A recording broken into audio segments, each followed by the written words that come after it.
CPM നേതാവ് PK ശശിയെ പാർട്ടിയിലേക്ക് എത്തിക്കാനുള്ള കോൺഗ്രസിന്റെ ചരടുവലി തുടരുന്നു. ശശിയെ പാർട്ടിയിൽ എത്തിക്കുന്നത് തെരഞ്ഞെടുപ്പുകളിൽ ഗുണം ചെയ്യുമെന്നാണ് വിലയിരുത്തൽ. അതിനിടെ ശശിയെ പാർട്ടിയിൽ എത്തിക്കുന്നത് തടഞ്ഞ് യൂത്ത് കോൺഗ്രസ് സംസ്ഥാന ഭാരവാഹി രംഗത്തെത്തി. സ്ത്രീകളെ അപമാനിച്ചവർക്ക് ഒളിക്കാനുള്ള ഒളിത്താവളമല്ല കോൺഗ്രസ് എന്ന് സംസ്ഥാന ജനറൽ സെക്രട്ടറി VP ദുൽഖിഫർ പറയുന്നുണ്ട്.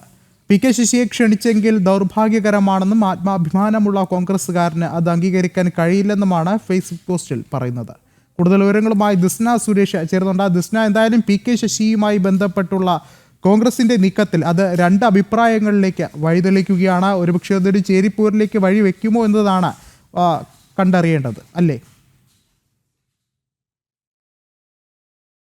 സൂചിപ്പിച്ചതുപോലെ PK ശശി കോൺഗ്രസിലേക്ക് വരുമോ എന്നതിനെ സംബന്ധിച്ചിടത്തോളം ഒരു ചോദ്യം ഉയർന്നു വരുന്ന സാഹചര്യത്തിലാണ് യൂത്ത് കോൺഗ്രസ് സംസ്ഥാന ജനറൽ സെക്രട്ടറി VP ദുൽഖിഫർ ഇത്തരത്തിലൊരു FB പോസ്റ്റ് ഇട്ടത്. ഇതിൽ പ്രധാനമായും എടുത്തു പറയുന്നത് സ്ത്രീകളെ അപമാനിച്ചവർക്ക് ഒളിക്കാനുള്ള സ്ഥലമല്ല, ഒളിത്താവളമല്ല കോൺഗ്രസ് എന്നത് തന്നെയാണ് ആ ഫേസ്ബുക്ക് പോസ്റ്റിന്റെ ആദ്യമുള്ളത്. പിന്നീട് പറയുന്നു, അത്തരത്തിലൊരു ക്ഷണം ഉണ്ടായിട്ടുണ്ടെങ്കിൽ അത് ഏറ്റവും ദൗർഭാഗ്യകരമായ ഒരു കാര്യമാണ്.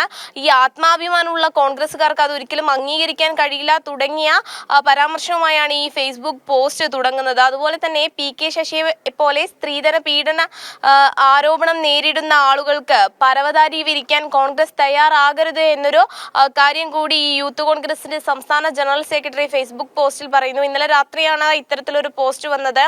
എന്തായാലും വലിയ രീതിയിലുള്ള വിമർശനമാണ് ഈ കോൺഗ്രസിലേക്ക് PK ശശി വരുന്നുണ്ടെങ്കിൽ അതിനെ യൂത്ത് കോൺഗ്രസ് വലിയ രീതിയിൽ വിമർശിക്കുന്നു, അല്ലെങ്കിൽ അതിനെ എതിർക്കുന്നു എന്ന് തന്നെയാണ് നമുക്ക് എടുത്തു പറയേണ്ടത്. എന്തായാലും വരും ദിവസങ്ങളിൽ ഇതിനെ സംബന്ധിച്ചിടത്തുള്ള കൂടുതൽ വിവരങ്ങൾ നമുക്ക് കാണാൻ കഴിയും. യൂത്ത് കോൺഗ്രസിലേക്ക് ശശി വരുന്നുണ്ടോ എന്നത് ഉൾപ്പെടെ നമുക്ക് അറിയാൻ സാധിക്കും. എന്തായാലും യൂത്ത് കോൺഗ്രസ് വലിയൊരു വിമർശനവുമായി രംഗത്തെത്തി കഴിഞ്ഞു. സംസ്ഥാന ഭാരവാഹി തന്നെ ഇത്തരത്തിലുള്ള ഫേസ്ബുക്ക് പോസ്റ്റ് ഇട്ടത് കോൺഗ്രസിനെ വെട്ടിലാക്കി കഴിഞ്ഞിരിക്കുന്നു. വിഷ്ണു, ശരി. ദിസ്ന സുരേഷാണ് വിവരങ്ങൾ നൽകിയത്.